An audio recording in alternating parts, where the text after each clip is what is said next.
Queridos, a paz do Senhor, seja muito bem-vindo a este vídeo e hoje eu quero falar com você sobre o Elcanar, que é o Deus zeloso.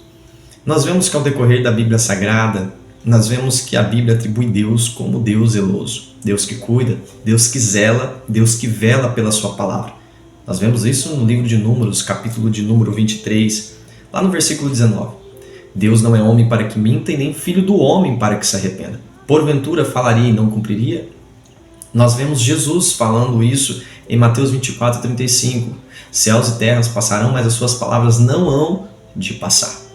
Nós vemos que no livro do Êxodo, capítulo 20, versículo de número 5, ali nos 10 mandamentos, quando Moisés estava falando para o povo, no versículo de número 5, dizendo, olha, nenhuma imagem farás e nem diante dela se prostrará, porque Deus é um Deus zeloso. É um Deus que cuida, é um Deus zeloso. Deus não aceita dividir a sua glória com ninguém. Ali nos 10 mandamentos, Deus instruindo através de Moisés o povo, não farás imagens de escultura, nem se prostrarás diante delas, porque o nosso Deus, ele é zeloso, ele é santo. Não há nenhum Deus fora do nosso Deus de Israel, é somente ele. Nós vemos Josué lá no capítulo de número 24, no versículo 19, reafirmando que o nosso Deus ele é zeloso e que ele traria um juízo sobre o povo por conta eles transgrediram esse mandamento. Era um povo que estava idolatrando o mesmo Deus, falando aqui no livro do Êxodo que não era para eles se prostrar diante de imagens, nem adorar outras imagens, e assim eles fizeram, totalmente ao contrário do que Deus tinha falado. Nós vemos lá em Josué confirmando que Deus ele é um Deus zeloso e que Deus iria trazer um juízo, porque o nosso Deus ele é um Deus ciumento e ele zela pela sua santidade, ele zela pelo seu nome. E nós vemos o texto de Ezequiel lá no capítulo de número 5, capítulo de número 8 e capítulo de número 16, Deus trazendo um juízo para o povo. Deus trazendo juízo para o povo por conta da idolatria deles, por conta que eles profanaram o templo, principalmente lá no livro de Ezequiel, Deus dando as visões para Ezequiel por conta que os sacerdotes estavam profanando o templo. E nós vemos que Deus tratou o povo com justiça que o seu adultério espiritual merecia, mostrando que Deus zela tanto pelo seu nome que traria de volta os cativos e se compadeceria de Israel. Veja, Deus permitiu que o povo fosse em cativeiro, mas por conta do zelo ao seu nome, do zelo pela sua palavra, ele iria trazer novamente o povo.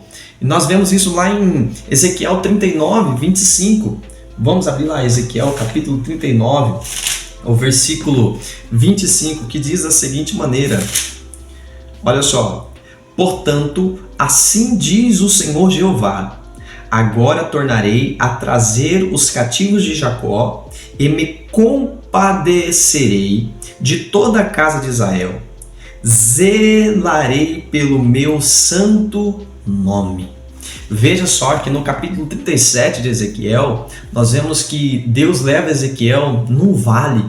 E Deus para Ezequiel profetizar nesse vale. Nós vemos que ali é a restauração do povo.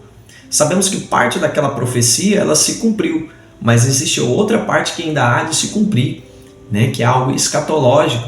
Então veja que Deus, por conta do seu zelo, primeiro, Deus, ele ordenou o povo, orientou o povo, olha, vocês não vão servir a outras imagens, não vão adorar imagens, não vão fazer imagens, esculturas, porque Deus é zeloso. Nós vemos que Deus orientou o povo e através de Josué, Deus confirmou o seu zelo, falando, olha, Deus ele vai trazer o juízo sobre vocês e não vai perdoar vocês por conta das transgressões e dos pecados de vocês. Deus mandou vocês fazer e vocês fizeram. Deus vai trazer. Nós vemos no livro de Ezequiel, lá no capítulo de número 5, como eu disse, capítulo de número 8 e capítulo de número 16, Deus trazendo esse furor de acordo com a idolatria que eles tiveram, mostrando que o nosso Deus, ele é zeloso. Ele é santo, ele é puro e outra vez eu digo, ele não divide a sua glória com ninguém. Nós vemos que ampliando essa ideia do Deus zeloso, do nosso Deus que cuida, o profeta Isaías diz que esse amor ardente, esse zelo afetou o retorno dos exilados. Sim, afetou. Vamos lá para Isaías capítulo 42, lá no versículo de número 13. Isaías está antes de Jeremias, tá bom? Antes de Ezequiel, antes de Jeremias, está aí o livro do profeta Isaías, o profeta messiânico, né? Capítulo 42, o versículo é o de número 13. Olha só o que Deus, através de Isaías, falou ao povo. O Senhor sairá como poderoso, como homem de guerra despertará o zelo, chamará, fará grande ruído e prevalecerá contra os seus inimigos. Nós vemos Deus em todos esses versículos citando sobre o zelo. Não é por conta que Deus é zeloso, Deus é cuidadoso, que Ele não é justo, que age de acordo com a sua vontade, que Ele é santo, Ele é puro, Ele é justo. Nós vemos tudo isso aí e nós vemos que quando Deus é ofendido em sua santidade, o zelo termina na justa retribuição. Mas quando comovido por sua graça, exulta em amor eterno. Veja o quanto nosso Deus é zeloso. Quando a sua santidade é ferida, é retribuído com a sua justiça. Mas quando é comovido pela sua graça, é amor eterno. E o texto a qual nós lemos no Êxodo capítulo 20 e versículo de número 5. Reflita, medite, não te encurvarás a elas nem as servirás. Porque eu, o Senhor teu Deus, sou Deus zeloso, que visita a iniquidade dos pais nos filhos até a 3ª e 4ª geração daqueles que me odeiam. Ezequiel capítulo 39, versículo 25. Portanto, assim diz o Senhor Deus: agora tornarei a trazer os cativos de Jacó e me compadecerei de toda a casa de Israel. Zelarei pelo meu santo nome. Não permita que as coisas da terra te distraia e tire o seu foco das coisas de Deus.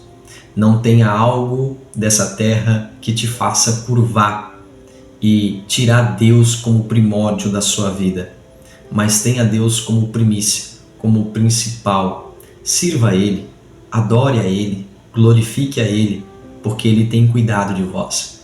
Mesmo que em algum momento pereça, mesmo que em algum momento venha dificuldade, por conta de algum momento de sua vida ter saído fora dos caminhos de Deus, mas tenha certeza que ainda há esperança e o que o nosso Deus ele é zeloso e fiel para cumprir tudo aquilo que Ele promete em sua vida. Reflita nessa palavra e esse vídeo foi uma edificação para você. Compartilhe aí com outras pessoas, porque não somente na espiritualidade, mas sim no conhecimento. Assim como diz as Sagradas Escrituras, cresçam na graça, mas cresçam também no conhecimento. Deus abençoe, em nome de Jesus.